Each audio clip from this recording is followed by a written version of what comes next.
এটা তোমার পারিশ্রমিক। না না মহারাজ, এই মুক্তোর মালার পারিশ্রমিক আমি চাই না। রাজবাড়িতে এসে এত বড় একটা খুশির সংবাদ শুনলাম, তাই এটা আমি মহারানীকে উপহার হিসেবে দিতে চাই। হা হা হা, বেশ বেশ বেশ, তোমার মন দেখছি অনেক বড়। বেশ, তাই হবে। তবে হ্যাঁ, আগামী 7 দিন কিন্তু মৎস্য উৎসবের আয়োজন করা হয়েছে। তুমিও সেখানে আমন্ত্রিত। তোমার বাড়ির সবাইকে নিয়ে আসবে। সবার জন্য খাদ্য ও পোশাকের ব্যবস্থা রয়েছে।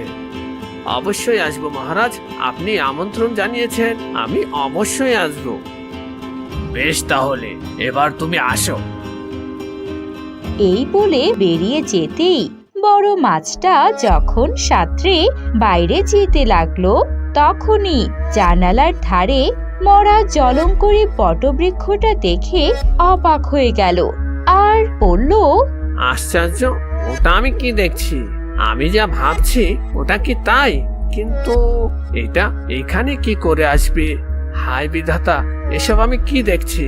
তার মানে ওই জল রাক্ষস আবারও জেগে উঠেছে। হায় হায় হায়, তাহলে তো সর্বনাশ হয়ে যাবে।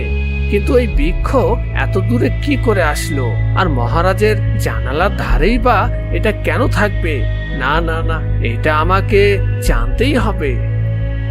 এই বলে বড় মাছ চিন্তিত হয়ে পড়ল আর সাথে সাথে সাঁতরাতে সে জানালার কাছে পড়ে থাকা সেই মরা জলঙ্করী বটবৃক্ষ